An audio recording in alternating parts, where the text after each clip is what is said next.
Сайн бацхан өрх үзэгчдээ амралтынхаа өдөр ая тухта сайхан өнгөрөөж байна уу? Та бүхнийхээ эрүүл мэндийн боловсролд зориулсан бэлтгэдэг Йоёг ангахын нэвтрүүлгийн маань ээлжид дугаар эхлэхэд бэлэн боллоо. Бид амлсан ёсоор өмнөх дугаартаа та бүхэндээ дурангийн хагалгааны тухай энэ удаад үзүүлнэ гэж бэлтгэсэн байгаа. Ингээ та бүхэн Йоёг ангахын нэвтрүүлэгтээ анхаарлаа хандуулно. Йоёг ангахын Зарим үзэгчдээ студид сонготой эмнэлгийн мэс заслын эмчил хавг баярын өргөдөө оролцож байна. Сайн байна уу танд орой мэндийг хүргэе. Сайн байна уу та бүхэн орой мэнд хүргэе. Тэр өмнөх дугаарт хоёулаа үзэгчдээ нэлээд хэрэгцээтэй тийм ээ өвчлөлийн тухай ярьсан. Энэ өдөр бол дурангийн хагалгааны тухай ярина гэж амласан байгаа. Тэгээд хагалгааны маш олон төрлүүд байдаг шүү дээ. Дурангийн хагалгааны өмнө ер нь яагаад хагалгаа хийх ёстой байдгийг тийм хагалгааны тухай ерөнхий ойлголтыг үзэгч нартай өгсөн дээр баг. Тийм ерөнхийдөө өвчнийг эмчлэх олон төрлийн аргууд байдаг. Тэр нь бол эмийн эмчилгээний арга, мэслийн эмчилгээний аргууд, физик эмчилгээний аргууд, ардын эмчилгээ гэх мэт олон төрлийн аргууд байдаг. Тэгэхээр би өөрөө бол мэслийн эмч. Тийм болохоор илүү мэслийн эмчилгээний тухай ярих нь илүү ашигтай зөв болов гэж бодож байна. Тэгээд мэс засал гэж юу хэлэх вэ гэхээр тодорхой өвчлөлтүүдэд эмийн эмчилгээ хийгээд үрдэнд хүрэхгүй тийм ойлголцоод байдаг. Тэгэхээр тэр тохиолдолд бид нэр мэс заслын мэслийн багжийг ашиглаж тухайн өвчтөнд тухайн өвчтнийг өвчнөөс нь салгах тэр аргыг мэслийн эмчилгээ гэж хэлээд байна. Хагалгаа хийх яг шаардлагатай хүмүүс бол дурангийн хагалгааг хөвчлэн сонгодог болсон билээ. Тэгээд энэ дурангийн хагалгаа маань нээлттэй хагалгаагаа бодвол давуу тал нь юу вэ? Ер нь энэ дурангийн хагалгааны ерөнхий ойлголтыг тавихгүй юу? Тийм, ерөнхийдөө эмчилгээний тэр мэс заслын эмчилгээ маань өөрөө эмчилгээний нэг тодорхой сайн арга боловч тодорхой өөрөө өвчнөөсөө гадна өөрөө эрсдэл дагуулдаг эмчилгээ юм байна. Тэгэхээр аливаа мэс заслын эмчилгээ маань хийхэд тодорхой хэмжээний эрсдэл хүндрэлийг агуулдаг. Тэгэхээр энэ эрсдэл хүндрэлийг мэслийн эмчийн хувьд бол яаж хамгийн бага байлгах вэ гэдэг ойлголт бол хамгийн чухал байдаг л да. Дээрээс нь мэслийн эмчилгээ маань тухайн өвчтөнд нэмэлт зөвөрөг өгдөг. Ялангуяа өвдөлт, хөдөлмөрийн чадрыг алдагдуулах гэх мэт олон зөвөрүүдийг нэмж өгдөг л да. Тэгэхээр энэ хугацааг бид нар яаж богино болгох вэ? Өвдөлтийг яаж хамгийн бага байлгах вэ гэдэг бол мэслийн эмчнэрийн хамгийн мөрөөддөг, хүсдэг зүйлийн нэг байхгүй. Тэгэхээр тухайн өвчтөн бол эмчдэр очихлаарэ энэ л асуултуудыг хамгийн түрүүнд тавьдаг. Би яаж хамгийн бага зөвөртөйгээр энэ өвчнөөсөө салах вэ гэдэг. Тэгэхээр мэслийн эмч болгоны өөрийнхөө эмчилгээний аргыг энэ хүндрэлүүдээс, эрсдлүүдээс яаж салгах вэ, яаж тустай байлгах вэ гэдэг мөрөөдөл байдаг. Тэгэхээр энэний нэг хэлбэр нь бол дурангийн хагалгааны ойлголт юм. Дурангийн хагалгаа маань өөрөө шинжлэх ухааны техникийн технологийн хөгжил гарч ирснээр мэс заслын эмчилгээний тодорхой үйлдэлүүдийг өөр бусад технологиор орлуулан ашиглаж болох тэр аргыг л дурангийн хагалгаа гэж нэрлэдэг байна. Тэгэхээр дурангийн хагалгаа хаана хийгддэг вэ? Ер нь мэс заслууд бол дурангийн хагалгаа чинь дотор л хийгддэг юм чинь дотор эрхтнүүдэд л биш тараа тий. Тийм дурангийн хагалгаа бол өөрөө эрүүл мэндийн анагаах ухааны бүх төрлийн бүх салбаруудад хэрэглэгддэг. Ялангуяа хэвлийн хагалгаанууд бол маш өргөн хэрэглэгддэг. Түүнээс гадна мэдрэлийн мэс засал, бөөрийн мэс засал, чэйжний хөндийн мэс засал энэ болгон дурангийн хагалгааны хэлбэрүүдийг өөрсдөө агуулж идэг. Гэхдээ энэ хэлбэрүүд дотроос миний өөрийн мэрэгжил бол хэвлийн дурангийн хагалгааны мэрэгжил юм байна. Тэгэхээр энэ чиглэлээр бид өнөөдөр илүү ярилцсан зүйл болов гэсэн. Тэгэхээр ер нь гадна талаас шиг дотны талаас шиг тэр маш олон хагалгаануудын хувилбар байдаг. Тэгээд яг хагалгаа хийх шатандаа хүрсэн ямар ч өвчлөлтийг дотор эрхтнүүдийн хувьд бол яг дурангийн хагалгаанаар бүгднийг хийх боломж бол байдаг гэж ойлгож болох уу? Тийм наад чинь хамгийн өвчлөлтүүдийн биднээс асуудаг асуулт. Тэгэхээр ялангуяа цэсний хагалгаа хийлгэж байгаа хүмүүс биднэр дээр хурж ирээд ерөөсө дурангийн хагалгаа хийлгэх нь нээлттэй хагалгаанаас дутагдaltaй юу? Та бүрэн харах боломжгүй юу? Та ер нь дурангаар хагалгаа хийхэд дутуу хийчих магадгүй. Нээлттэй хагалгааны илүү найдвартай байх гэсэн энэ сонголтоор нээлттэй хагалгаар орох тохиолдол илбэг байдаг. Гэхдээ энэ ойлголт л үндсэндээ буруу ойлголт юм байна. Дурангийн хагалгаа бол нээлттэй хагалгааны хийж байгаа үндсэн зарчмыг бүгдийг агуулж байдаг. Хэрвээ энэ зарчмуудыг агуулж чадахгүй бол тухайн эмчилгээний арга маань эмчилгээний сонголт болох боломжгүй юм. Ерөөсөө зөвшөөрөгдөхгүй. Тийм учраас дурангийн хагалгаа маань өөрөө мэс заслын эмчилгээний шаардлагыг бүрэн хангасан. Ялангуяа ихэнх тохиолдолд нээлттэй хагалгааны тэр зарчмуудыг бүрэн хангасан байд. Тэгэхээр энэ хоёрын хооронд эмчилгээний үр дүнгийн ялгаа бол байхгүй. Гол нь нэг хагалгаа нь өөрөө гараараа оролцож том шарх үүсгэж хийж байгаа. Нөгөөх нь болохоор технологиг ашиглаж жижиг шарх үүсгэж илүү том дүрсээр тодорхойлох боломжтой. Энэ эмчилгээгээ хийх боломжтой гэсэн ийм л ялгаа. Тэгэхээр та давуу талууд дээр хэлжсэн шүү дээ. Ерөнхийдөө нээлттэй хагалгаагаа бодвол давуу бараг хүчин зүйлүүд нь олон. Тэгээд дараагаар нь ч гэсэндээ хагалгааны дараах идэгрэлт за тэгээд хөдөлмөрийн чадвар гэж тухайн хүндээ нөлөөлөх нөлөөлөмжүүд бол маш их хурдан хугацаанд идэгдэг. За тэгээд сориг хүртэл бага байдаг гэж хэлжсэн. Тэгэд ер нь ямар нэгэн хагалгаанд орох гэж байгаа хүмүүс бол дотор тэр хагалгаа маань бүрэн гүйцэд сайхан тийм ээ 100% болоод дээрэс нь гадна талдаа бас сориггүй дараа нарсны гоо сайхандаа их анхаардаг шүү дээ. Тэгээ ерөнхийдөө дурангийн хагалгаа үүссэн түүх маань өөрөө бас их сонин түүх байдаг. Тэгээ дурангийн хагалгаа маань өөрөө анх үүсгэсэн хүн нь бол эмэгтэйчүүдийн мэслийн эмч байдаг. Тэгээ ер нь бол одоо дэлхийн дахинд эмэгтэйчүүдийн мэслийн практикт бол хамгийн өргөн хэрэглэгддэг хагалгаа. Тэгээ миний ойлгосноор бол нэг 80-аас дээш хувь нь эмэгтэйчүүдийн мэслийн бүх төрлийн мэслийн одоо 80-аас дээш хувь нь дурангаар хийгдэх боломжтой гэж үздэг. Яагаад эмэгтэйчүүд төр хийсэн бэ гэхээр эмэгтэйчүүд илүү гоо сайханд анхаарах дуртай, илүү сорив байх, сонирхолгүй. Тэгээд энэ дээр ашиглаад Германы нэг эрдэмтэн одоо энэ эмэгтэйчүүдийн мэсслийг дурангаар анх хийж ирсэн. Монгол улсын хувьд бол дурангийн хагалгаа ерөнхийдөө зөсний хагалгааг бол таасаагүй хийж байгаа. Бүх эмнэлгүүдийн ялангуяа хөдөө орон нутгаар бол сүүлийн үед бас өргөн хийгдэх болсон. Гэхдээ мэдээж одоо бид нэр эрүүл мэндийн тогтолцоо санхүүжилтээс болоод тэр болгон хүн болгонд хүрэх боломж нь бол бага байдаг.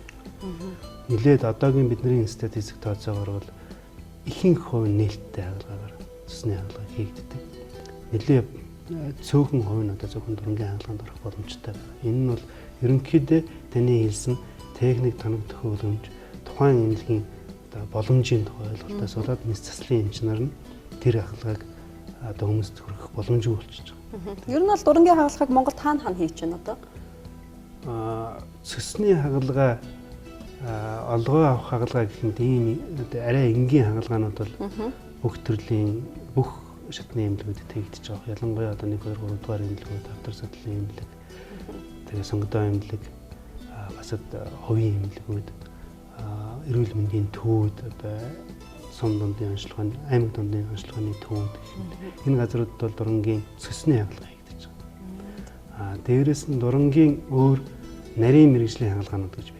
Тэгэхээр хүний биеийг одоо хоёулаа ингээ 3 ерөнхийдөө хувааж үзээ л да. Одоо толгой тий, цээж хэсэг, за доотл ингээд хэрхий хэсэг гэдэг. Тэгм бол ер нь дурангийн хагалгааг бол ерөнхий бол хүмүүс мэдэхгүй байгаа. Яг хаана хийгддэм бол зөвхөн л энэ одоо илэгдэлөө нойр булчир хаанд хийдэм болов гэж бодож байгаа.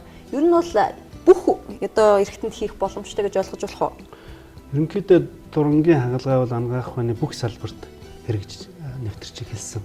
Ялангуяа одоо сүүлийн үе та бүхэн телевизээр харсан байх Монгол улсад анх удаа мэдрэлийн мэслийг дурангаар хийлээ. Тархинд дурангаар хагалгаа хийлээ гэх мэт ингээд мэдээлэлүүд аягүй их гарч байгаа шүү. Тэгэхээр ерөнхийдөө бол тархи толгой, мэдрэл, чих хамар хоолой, нүд, чэйжний хөндөй, зарим гоо сайхны хагалгаанууд, хэвлийн хөндөйн хагалгаанууд, ялангуяа эмэгтэйчүүдийн хагалгаанууд дээр бол дурангийн хагалгаа бол хамгийн өргөн шилжүүлэгддэг.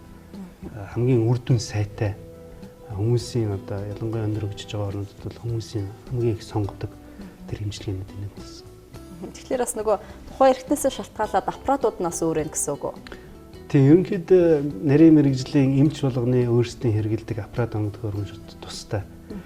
Одоо зүрхний эмч шагнуур бариад үзэж байхад чих хамар хоолой эмч дээрээ юутай гэрэлтэй аппарат байдаг шин тойл барьц. Тэгэхээр энэ болгон одоо тухайн эрхтэн системийг онцлох, харах, дээрээс нь эмчилгээг зөв чанартай хийхэд бол өөр ингэсэн онцлогтой аппаратууд байдаг. Эрүүл мэндийн талаас гоо сайхны талаас дурангийн хагалгааг сонгодог гэсэн хөхийг хүртэл бас дурангийн хагалгаагаар хийдгээ гэж сонсч ирсэн юм байна. Хөхийг дурангийн хагалгаагаар хийж болно. Өнөөдөр та нэвтрүүлэгтээ зориулж олон сонирхолтой зургуудыг авчирсан байна. Тэгээд зургуудтайгаа танилцгаа. Аливаа мэс заслыг ялангуяа дурангийн мэс заслыг хийхэд өвчтөе хүнд хамгийн их анхаарах зүйл бол тухайн эмнэлэг энэ хагалгааг хийх одоо тоног төхөөрөмж боломжоор хангагдсан уу үгүй юу гэдгийг гэсэн мэдээллийг авах нь бол хамгийн чухал байдаг тийм. Тэгэхээр одоохондоо Монголын одоо ихэнх эмнэлгүүдэд өндөр түвшний дурангийн хагалгаануудыг хийх тэр боломж хараахан бүрдээгүй байгаа. Гэхдээ удахгүй одоо маш олон эмнэлгүүд шинээр баригдаж байгаа. Хагалгааны өрөөнүүд шинээр бий болж байгаа. Тэгэхээр энэ нөхцөлийг бол бид нэр хангах боломж бүрдэх болов. Тэгэхээр хэвлийн дурангийн хагалгаа бол таны яг мэрэгшсэн одоо тийм ажил шүү дээ. Тэгэхээр хэвлийн хэсгүүд тэгэхээр яг хаана дурангийн хагалгаа хийх боломжтой гэдэг. Одоо жишээ нь бол энд яг хийж байгаа процесс ах шиг байна. Тэгээ энэ ерөнхийдөө дурангийн хагалгаа хийх зарчмын тухай ерөнхий эсхийн зураг юм байна. Тэгэхээр хэвлийн дурангийн хагалгааг хийхэд бол тухайн дуранг оруулах одоо 1 см хүртэлх хэмжээний зүслэг хийгдэх ёстой байдаг. Тэгээ энэ зүслэгээр тухайн хэвлийн хөндийн эрхтнүүдийг харах шаардлагатайгаар хэвлийг хийлэх ёстой байдаг. Ингээ хийлээд энэ дотор одоо камера оруулсны дараа тухайн эрхтнүүдийг тухайн одоо зориултын нарийн багжаар ашиглаж одоо таслах, тайрах, авах энэ бүх үйлдэлүүдийг хийдэг байна шүү дээ. Энэ бол ер нь арьсны гоо сайхныг алдагдуулахгүй дотор талаас нь мөн л тий ингээд шууд авчиж гэсэн юм. Тэгээ ерөнхийдөө бид нэр дурангийн хагалгаа хийхэд харагдах талбай гэж байдаг тий. Одоо бидний харах боломжтой байна. Тэгэхээр энэ бол бидний жирийн одоо нээлттэй хагалгаа хийж явах үеийн тэр төслөөс бол хамаагүй хэд дахин томорсон төсөл. Тийм учраас бид нар энэ дурангийн хагалгааны бас нэг давуу тал нь бол хагалгааг өөрийн нэрстэл багтаагаар өндөр нарийн одоо нэгтлэлтайгаар хийх боломжтой байна. Хэдэн миллиметрийн тухай ойлголт, эд эсүүдийг харах тухай ойлголтод агуулдаг. Тэгэхээр энэ утгаараа бид нар тухайн ойролцоох эрүүл эрхтнүүдийг гэмтээхгүй байх, тэднээс сэргийлэх боломжтой тухай ойлголт маш өндөр. Тийм учраас бид нар энэ зургийг харуулсан. Одоо энэ ямар мэс засал хийж байгаа зураг? Энэ бол одоо зөсний хүйдийг авж байгаа мэс заслын зураг байна шүү дээ. Одоо камер ороод давхар энэ дурангийн хэдэн юм хошуу орно гэсэн үг вэ? Хагалгаа болгон тухайн хагалгаанаас шалтгаалж олон хэдэн ширхэг багаж орох уу гэдэг нь тодорхойлогдсон. Багаж орох уу гэдэг нь тодорхойлогдсон. Гол нь орох багажны хэмжээ. Тэгэхээр одоо зөсний хагалгааг бол ихэвчлэн 3-аас 4 нүхээр хийдэг. 3-аас 4 одоо 0.5 см-аас жижиг хэмжээний нүх цоолж иж цэснийг авах тухай хагалгаа хийдэг. Сүүлийн үед цэсний хагалгааг зөвхөн нэг цоолж байгаа гэдэг аргууд ч бас гарч ирсэн. Тэгээ энэ бол бид нар ерөнхийдөө дурангийн хагалгаа нээлттэй хагалгаа хоёрын зарчмын ялгаа гэдэг нь ярьж байгаа. Тэгэхээр энэ зурган дээр бол та бүхэн харж байгаа мэсэслийн хэмжээ маань өөрөө 2 гараа тухайн эрхтэн рүү оруулж байгаа. Тэгэхээр энэ хэмжээний үгүй ядаж одоо мэсэслийн хэмжээний гар орох хэмжээний шархыг бид нар бий болгож ирж нээлттэй хагалгааг хийх боломж бүрддэг. Тэгэхээр тэр хэмжээгээр хүн одоо шарх нь нэдгэрэх тухай ойлголт. Тэр хэмжээгээр тухайн ойролцоох эрхтнүүд гэмтэх тухай ойлголт гэж байна. Тэгэхэд дурангийн хагалгаа бол одоо тодорхой жижигхэн 0.5 см-аас жижигхэн нүхнүүдийг бий болгоод тэгээд тэр харах гэсэн юмаа дэлгэцэн дээр харж байгаа. Камераар харж байгаа дэлгэцэн дээр харж байгаа. Тэгээд тэрэндээ тэр 0.5 см-аас жижиг диаметртай багажуудаараа ашиглаж хагаад тухайн одоо мэслийнхаа үйлдэлүүд хийчихдэг. Нөгөө нээлттэй хагалгааны тухай онгоо хүртэл өгдөг үстэй. Эм чинь нөгөө бэлэгээ дотор мартаа очичээ гэдэг. Яг тэр бол одоо та бүхэн энэ бол 60-70 оны үед бол энэ бол нийт мэс засалчдын үед бол инээдэн биш байсан. Чихтэйсээ болдог гэж үү? Дандаа болдог байсан. Маш их хэлбэг тохиолдож ирсэн юм. Тэгээ бүр мэслийн зөвлөгч тоолох шаардлагатай, хуйлтай, дүрмтэй, журамтай байсан. Мэс заслын дараагаас багжаад тоолно шүү дээ. Багжаад тоолно. Одоо дотор нь байгаа маарлаа тоолно. Тэгээд одоо бүрэн болсны дараа нийт хэрэгэлсэн маарлын тоо тухайн зөвлөгчөөс гарсан маарлын тоо хоёр тэнцүү байжээж одоо хагалгааг шархыг хаах хэрэгтэй бол. Тэгэхээр одоо ярихад инээдтэй байгаа боловч энэ ч бүр асар их амар амжилттай асуудал. Одоо хүртэл биднэрт энэ тохиолдлууд байдаг. Би дөнгөж сая 4-7 хоногт 20 жилийн өмнө цэсний хагалгаа хийлгээд тэнд одоо маарл үлдээд 20 жил болсны дараа сая надад 4-7 хоногт тэр маарлаа авахулсан ийм тохиолдол бас маарл одоо байж л ах уу? Тийм байж үнийг энд байж байгаа. Тийм үү. Энэ бол бас нээлттэй хагалгааны нэг дутагдaltaй тал. Энэ дээр чинь бол дурангийн хагалгаа бүр яг компьютер тоглож байгаа юм шиг ингээл удирдаад ич дэлгэц рүүгөө зөвхөн хараад тийм. Дурангийн хагалгаа бол одоо энэ нэрслийг бас сэргийлж байгаа. Бас нэг чухал зүйл болж байна. Дараагийн та бүхэн одоо хамгийн сайн мэдэх цэсээ ахуулсан хүмүүс гэдэг шүү дээ. Цэсээ ахуулсан хүний нээлттэй хагалгаа хийлгсэн хүний сорив ямар байдаг. Энэ харж шүү дээ. Дараад нь та бүхэн нэг 40-50 настай эмэгтэйчүүдийн хувьд бол маш илбэг тохиолддог кесаревын хагалгаа хийгдсэн эмэгтэйчүүдийн уйланхаа ахуулсан хагалгаанууд гэж Тэр хагалгааны дараах сорив гэж байна. Эмэгтэйчүүдийн хувьд бол хүүхэд төрүүлэхдээ нөгөө кесарево хагалгаа хийлэгчээр хамгийн аимшигтай юм нөгөө дараа нь турахгүй тэгээд дээрэс нь гизэнд маш их хий хуримтлагддаг. Тэгээ энэ арьсны чинь бүх эдисүүдийг ингээд зүсээ ачгаар чинь буцаж нөгөө тий хэвийн байдалтай орох гэж маш худдаг болохоор нөгөө тэрэндээ эмэгтэйчүүд маш их стресстэй. Яг үнэ. Яг тийм. Тэгэхээр яг ерөнхийдөө кесарево хагалгаа бол дурангаар хийгддэг л дээ.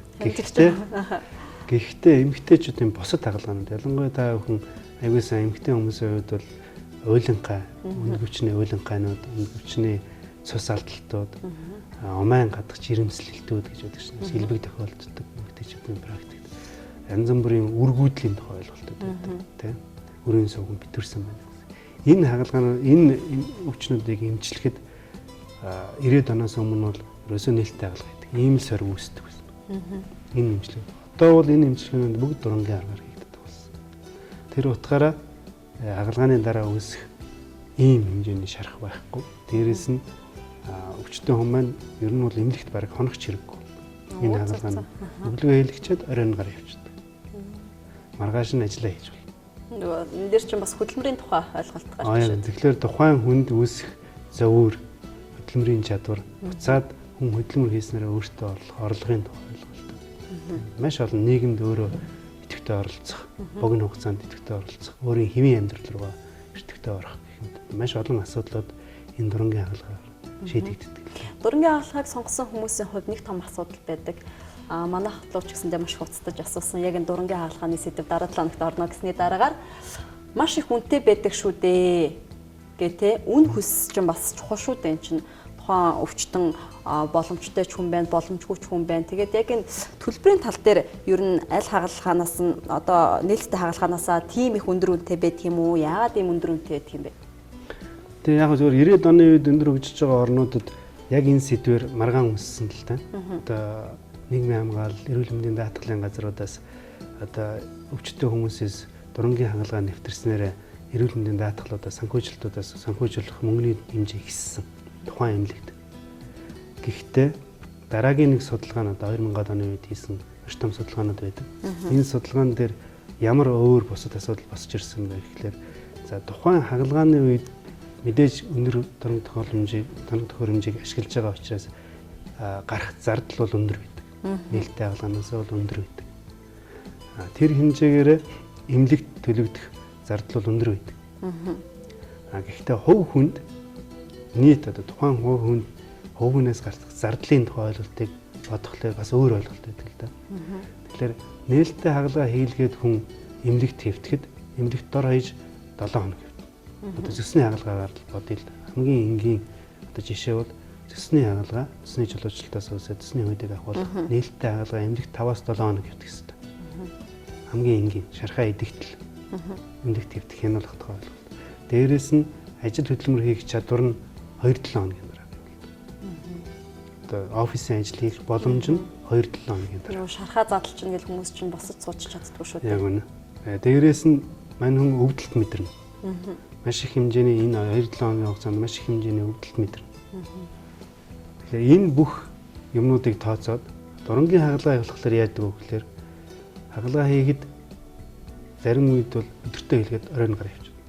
Өндөр хөгжиж байгаа орнууд бол ихэвчлэн өдөртөө хийгээд оройн гар явчихдаг.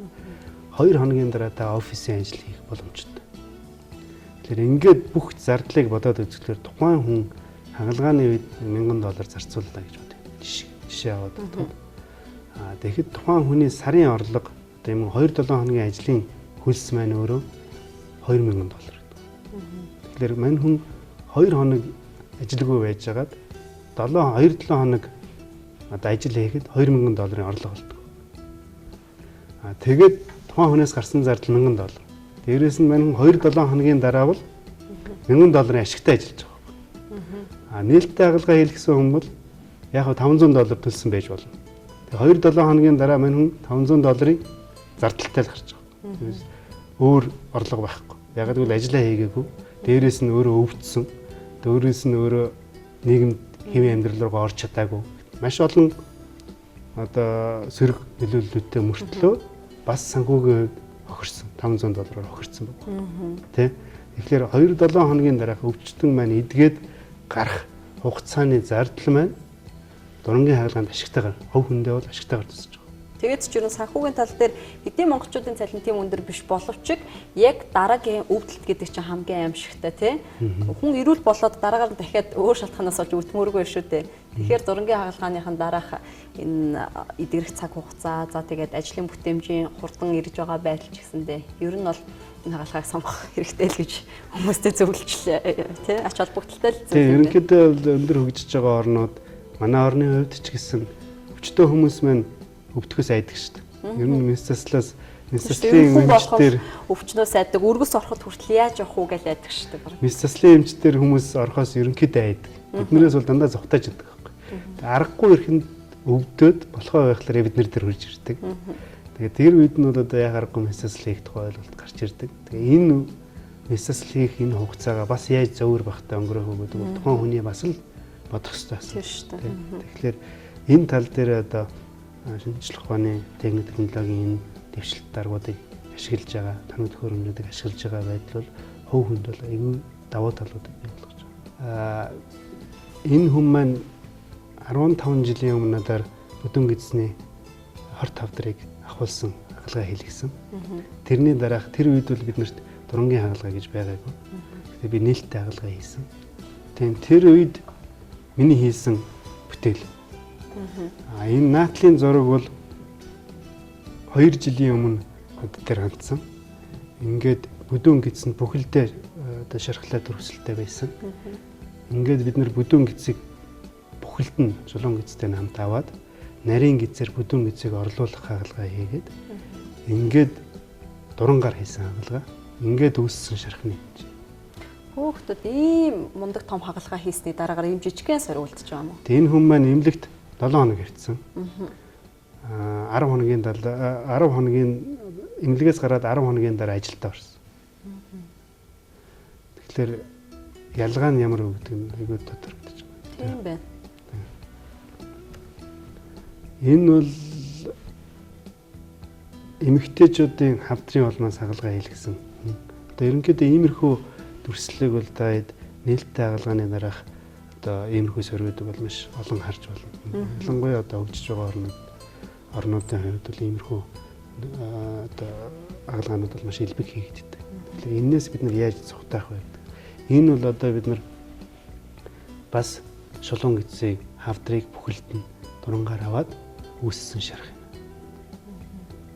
Тэгэхээр энэ хоёрын хооронд ямар ялгаа байна? Гоо сайхны хувьд ямар ялгаа байна? Дээрээс нь энэ хэмжээний шарх идэх боломж, энэ хэмжээний шархыг тухайн хүн мэдрэх, өвдөлт мэдрэх тэр үйлрийн тухай ойлголтууд бол маш өөр юм л да тийм. Тэгэхээр дурангийн хагалгаа маань өөрөө шинжлэх ухааны техник төхөөрөмж хөгжих тусам энэ техник төхөөрөмжийн боломж нь эрүүл анагаах ухаанд одоо нэвтрэх тусам өөрөө бас өндөр хурцтайгаар хөгжиж байгаа. Та бүхэн айгүй санаж байгаа хүн 90-ад оны үед бид нар гар утасны тухай компьютерийн тухай ойлголтод байсан шүү дээ. Гар утас аваад тэгээд нэг сар болоогүй 2 сар болоогүй байтал чинь нөгөө гар утас чинь хэрэглэхтэй болоод үйлдэлүүд нь ашиглахдаггүй болоод компьютер авчдаг. Тэгсэн нөгөөх нь 2 сарын дараа дахиад өөр шинэ компьютер гараад ирдэг. Хөгжөөл гэдэг шиг. Хөгжөөд бид нар зөвлөдөө ярьдаг шүү дээ. Өө энэ ерөөсөө техникийн хөгжлийг бид нар гүйцэхгүй юм байна. Тэгж яхаар зүгээр нэг эвтэйхэн шиг аппарат одоо утас аваад тэрийг одоо нэг жил ч юм уу ядаж барья гэж ярьдаг. Гэхдээ жилийн дараа нөгөө утасаа голоод эхэлдэг. Гоё шин юм гараад ирдэг. Тийм нөгөө бусад хүмүүсийн утаснууд маань өөрөө өндөр хүчин чадалтай болоод эхэлдэг. Яг тэрнтэй ижлэхэн дурангийн хагалгаа маань өөрөө маш өндөр хурцтай хөгжиж байгаа. Орчин анагаах ухаанд. Ялангуяа анагаах ухаанд зарцуулж байгаа техникийн боломжууд, санхүүгийн боломжууд өндөр хөгжиж байгаа орнуудад маш өндөр үнээр зарцуулагдж байгаа. Яагаад гэвэл хүний эрүүл мэнд амь насыг бол юугаарч уншихгүй юм гэдгийг хүмүүс хүн болгон ойлгосон. Тэгэхээр энэнд бол одоо санхүүгийн тухай ойлголт гэж болохгүй юм байна. Одоо шинжлэх ухаанд нээгдсэн юу л байна тэр болгоныг анагаах ухаан хүний одоо өвчнийг эдгэх, амь насыг аврахад зарцуулах хэрэгтэй юм байна гэдгийг хөгжиж байгаа хөгжингүй орнуудад олж тодорхойлцсон. Тэгэхээр шинээр гарч ирж байгаа бүх технологи болгон анагаах ухаанд айгүй хурцтай нэвтэрж байгаа. Тийм учраас бидний эмчилгээ маань ч гэсэн маш богино хугацаанд түрүүний одоо компьютер гар утастай ажиллан айгүй хурдан хөгжиж байгаа. Энэ одоо жишээ нь нэг ийм шугамар одоо нэлийн олон зүрд орсон биш үү те? Тийм дараагийн нэг одоо бидний нөгөө дурангийн хагалгааны давуу тал юу байсан бэ гэхээр гоо сайхны тухай ойлголт байсан шүү дээ. Тэгэхээр анхны дурангийн хагалгаанууд маань өөрсдөө өдрөг хэлжсэн өгөө ядч нь 3-аас 4 нүх үсгэх 3-аас 4 шарх үсгэх шаардлагатай. Түрүүний бидний хагалгааны сорвид ч гэсэн нэг 3-4 жижиг сорвид байгаа. Тийм. Тэгэхээр энэ дээр бас хүмүүс сэтгэл хангалуун бас байсан. Яахлаараа 3 шархтай, яахлаараа 4 шархтай байх гэсэн ганцхан байж болохгүй. Ерөөсөө шарахгүй байж болохгүй гэсэн асуудал тавигдж эхэлсэн байхгүй. Тэгэхээр тэрний дараагийн нэг алхам бол бид нэр зөвхөн нэг нүхээр одоо хагалгаа хийх бас боломжтой юм аа гэдэг бий болсон. Энэ нь бол одоо нэг нүхээр хийгдэх дурангийн мэсэл гэж single board surgery гэдэг нэрлэгдсэн гараад ирсэн. Тэгээ энэ нь бол одоо бас Монголд нэвтэрч байгаа. Бид нар бас энийг нэвтрүүлж байгаа. Энэ тоногдох хөрөнгөжүүдийг бид нар авцсан. Эхний хагалгаанууд хийгдэж байна. Ялангуяа зүс олгоо авах хагалгаануудыг бол бид нар нэг төгтэй хагалгаагаар хийх боломжтой. Дээрээс нь бас одоо гидс тайрах, ходоод тайрах энэ хагалгаануудыг бол бас нэг нүхээр бид нар хийх боломжтой болсон. Дараагийн нэг сэдэв бол бидний хийгдэж байгаа багаж төхөөрөмжүүд маань өөрөө бас их одоо ижидтэй болж эхэлсэн. Өөртөө бараг робот. Тийм. Тэгэхээр бид нар санаж байгаа баг байхад Терминатор гэдэг нэг кино байдаг гэсэн шүү. Тэгээд нэг баахан буутай бүхэл төрлийн юмар ингээл буудаал юу ч хамаагүй устгаад байдаг. Юм солигдоод гарч ирээ. Солигдоод гарч ирэл байдаг. Тэгээд яг тэр боломж чинь өөрөө дурангийн хагалгаанд бий болсон. Тэгэхээр бид нэг нүхээр маш олон төрлийн үйлдэлүүдийг хийх тэр багажуудыг бүтээсэн. Тэгэхээр энэ багажнууд бас Монголд орж ирж байгаа. Тэгэхээр энэ бол одоо бас Монголын иргэдэд одоо төсөл зохиолох боломжтой болсон. Дараагийн нэг алхам бол та бүхэн бас мэдж байгаа одоо сүүлийн үед 3D телевизүүд LED телевизүүд гараад ирсэн. Стерео кинотеатрууд гэдэг гараад ирсэн байна шүү дээ. Бүгдийг боддоор дотор нь ороо киноныхаа дотор нь ороод үзэх сонирхолтой байдаг шүү. Тэгэхээр яг тэр технологи ангаах ухаанд бас нэвтэрсэн. Энэ бас дурангийн хагалгаанд бас нэвтэрсэн. Бид нэр тухайн одоо эрхтэн дотор байгаа хагалгаа хийх газраа одоо 3D хэлбэрээр харах боломжтой. Зүгээр ингийн дэлгэцээр сая харж байсан бол энэ дээр бол бүр ингээд наашлуулад бүр тий. Бүр дунд нь орно гэсэн. Яг нөгөө нэг стерео кино үзэхлээр нэг энд нь зогсож байгаа хүнээс болтаад байдаг шүү дээ хүн. Тий. Яг тэрнтэй ижилхэн бид нэр одоо дунд нь ороод нөгөө эрхтнүүдийнхээ эргэн тойрныг харж ийн гэсэн. Тэгвэл бүр ингээд аялал тий. Яг энэ. Яг компьютерээр нэг аялдаг шүү дээ 3D аялдаг. Яг тэрэн шиг хагалгаа маань өөрөө тийм маш сонирхолтой болж эхэлж байгаа. Хагалгаа хийж байгаа хүмүүсийн хувьд ч гэсэн бас их тийм сонирхолтой болж эхэлж байгаа. Эслийн эмчнэрийн явж. Гэвчиг энэ гайхалтай аппарат Монголд орж ирсэн байгаа юу? 3D аппаратыг сонгодог аймлаг одоо захиалсан байна. Одоо харахантай орж ирээг байгаа. Гэхдээ энэ удахгүй орж ирэх болоо. Гайхалтай мах юмчтай бүр хөгчөөд. Дараагийн нэг технологи бол робот хагалгаа гэж байна.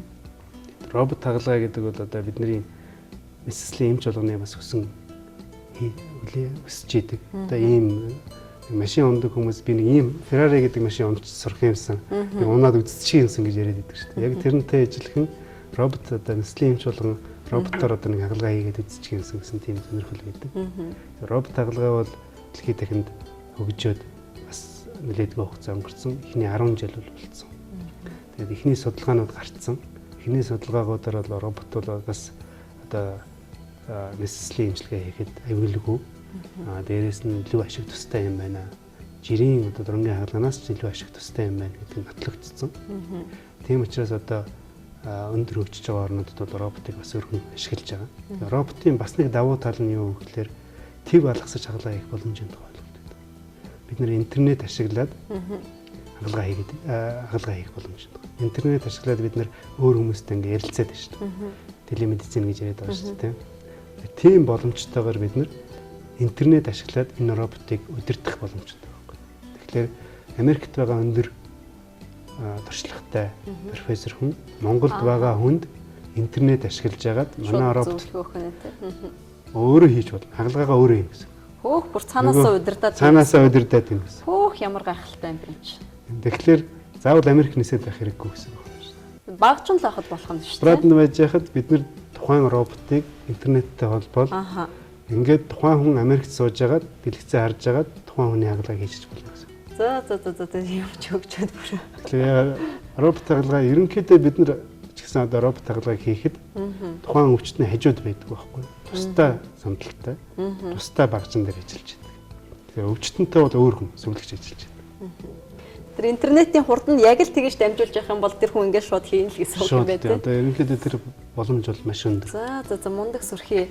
Бид энэ робот хагалгааг саяад гайхлаа ингээд нэг баах юм гараад ирэхээр эдгээр ч одоо тэгэл эмч совлогч бүгднгийнхээ үргэлж гүйцэтгэж чинь гэсэн үг шүү дээ. Хүний шаардлагагүйгээр. За одоохондоо энэ аппарат бол Монголд орж ирээг байгаа. Хурд орж ирээсэй гэдэл залбираа гэж хэлээд одоо удахгүй одоо бид энэ аппараттай болох болов гэж бодож байна. Гайхалтай юм аа. Тэрний дараагийн бас нэг мартагдсан нэг юм байна. Тэр нь болохоор ерөөсөө зөсгүйгээр хагалгаа хийх ойлголт бий болсон. Тэгэхээр тэр нь яадаг вэ гэхээр байгалаас заяагдсан одоо хүрцүүдээр тухайн эрхтнэр хүрэх. Бид нар одоо хотоодыг дурнаддаг шин зөсгүйгээр дурнаддаг. Тэрэн гол тэрэн дээр үндэслээд хотоодын цоолж жагаад зөсийг хотоодоор нь аваад буцаад хотоодыг хийчих боломж байна. Тэгэх юм бол хүний гадна биед ямар нэгэн аль талаараа аппарат нь орно гэсэн үг үү? Хотоодныхаа дуран дундор орчихно гэсэн. Хотоодны дуран төрөний нэг энэ багж байсан шүү дээ. Амлуун хийдэг үстэй тий? Тийм, одоо дуран дунд одоо шинжилгээ байдаг шүү дээ. Тэр шинжилгээг хийж явах явцад энэ багжнууд аваад ирэх байхгүй. Тэгээ шууд ингээд зөсөөд аваад агтлаад тэгээд хотоодны дундаараа нөгөө юм гаргаж ирээд хотоодоо цоосон хотоодоо буцаад авчихна гэсэн. За амар нь л эсвэл нөгөө бүдүүн шудан гэзээр нь ч юм уу? Шудан гэзээр тэр бол хамгийн хүний бохир хэсэг байдаг учраас тэрийг одоохондоо зөвшөөрөхгүй байна. Гэхдээ тийм тохиол туршилтууд байгаа. Эмэгтэйчүүдийг бас. Эмэгтэй өтрээ одоо яг тэр өтрээгээр олгоог авах хагалгаа бол бас их өргөн гарч байгаа. Гадна талд нь сорив байхгүй. Тэгээ эмэгтэйчүүдийн өтрээг ашиглаж агаад арцгийн эрхтнэр ороод олгооч нь өөрөө оруулах нь шүү дээ. Олгооч нь өөрөө арцтай их ойрхон шүү дээ. Тийм учраас тэр өтрийн дундуур ийм багжаа оруулж агаад тэгээд олгоог аваад өтрээгээр нь гаргаад ирэх. Тэгэх юм бол гадна талдаа бас ямар нэгэн шарх сорив, гоо сайхны үед ямар ч шарх сорив болно. Өөх ямар гайхалтай юм бэ. Тэгэхээр энэ хагалгаа бас өндөр хөгжилтэй орнуудад хийгдээд эхэлсэн. Эхний 5 жил нь болцсон байгаа. Анхны судалгаанууд гарч ирж байгаа. Гэтэ одоохондоо дэлхийд даяараа нийт хүлээн зөвшөөрөл одоо дурангийн хагалгаа шиг хүлээн зөвшөөрлөлтөд өргөн ашиглагдаагүй байгаа ч гэсэн өндөр хөгжилтэй орнуудын өндөр одоо хүчин чадалтай эмнэлгүүд дээр бол туршилтын журмаар ашиглагдаж байна. Зөв. За тэгэхээр эрх үзэгчтэй өнөөдөр сонготой эмнэлгийн мэс заслын эмчил Хаваг Баярэмж студид өргөдөн ирж дурангийн хагалгааны талаар ерөнхий ойлголтыг зөвхөн та бүхэнд өгсөн байгаа. Тэгээд дараагаар нь хэрвээ та бүхэн хүсэх юм бол одоо цөлс олгоо яаж авч байгаа ямар тий процессор ингэж ажиллаж байгаа гэх мэтийн бүр дэлгэрэнгүй нэвтрүүлгийг бол бэлдэж болно. Тэгээд өнөөдөр бол дурангийн хагалгааны тухай ерөнхий ойлголт давуу тал заач холбогдын тухай нэлээд сайтар ярилцаж чадсан баг. Ялангуяа техник технологийн дэвшлийн хувьд бол үнэхээр хүн бүхэн бүр ангаагаад гайхсан баг гэж бодож байна. Тэгээд ийм сайхан мэдээлэл өгсөн танд бас баярлалаа. За баярлалаа. Олон сайхан хүмүүсийг эмчилж ангааж яваарай. Баярлалаа. Та бүхнээс ажил амжилт. Яаяг ангаах нь. Эрхэм үзэгчдээ манай нэвтрүүлгийн ерөнхий ивент тэтгэгч Монгол Олимпиксийн Farm Market-аас бэлтгэсэн эрүүл мэндийн бүтээгдэхүүний танилцуулгаас одоо хүргэе. Сайн байцгаана уу? Та бүхэнд энэ өрөө мэндийг хүргэе. Одоо өнөөдөр манай танилцуулах гэж байгаа бүтээгдэхүүн бол Унгар улсад үйлдвэрлэгдсэн бэриш. Манай бэриш маань болохоор 30 мл-ээр 100 мл-ээр савлагдсан байгаа. Манай бэриш бүтээгдэхүүн маань болохоор дархлаас уйлдах, тамирдах, нойр бүүдэх, хоолны төвшил буурах зэрэгт хэрэгжилж байгаа. Бэриш бүтээгдэхүүн маань болохоор микроэлементүүд агуулсан байгаа. 4 наснаас дээш бүх насныханд хэрэглэнэ. 4 насныханд болохоор 2-оос 9 туслаар. Тэгээд насанд хүрэхтэд болохоор өдөрт 2 удаа 27 туслаар ууж байгаа. Бэриш болохоор 30 мл-тэй 100 мл-тэйгээ 2 савлгаатай байгаа. 30 мл-тэй нь болохоор энэ нь болохоор 10 хоногийн хэрэглээ. 100 мл-тэй нь болохоор 1 сарын хэрэглээ байгаа. Бэриш болохоор дотор нь төмөр, цайр гэх мэт бүх төрлийн мэдцүүд орсон байгаа. Хаврын ядаргаагаан тайлахыг хүсэж байвал бэришийг сонгоорой. Бэриш болохоор манай Farm Market-уудаар бүгдөрөнгөөр зарагдж байгаа. Өнөөдрийн танилцуулж байгаа Farm Market бол бишрэлт худалдааны төв дотор байгаа Farm Market байгаа. Та бүхэнд эрүүл энхийг хүсье. Дараагийн дугаараар уулзтлаа баяртай. Яаяг ангаах нь. Энэ удаагийн дугаарт анхаарлаа хандуулсан үзэгч та бүхэндээ баярлалаа. Эрүүл мэндийн сайн сайхныг хүсэн өрөөё. Манай нэвтрүүлэгтээ харилцах мэйл хаяг доор гарч байна. Та бүхэн санал хүсэлтээ болон сонирхсан асуултуудаа явуулж болно. Ингээд дараагийн дугаараар иргэн уулзцгаая. Баяртай үзэгчтэй.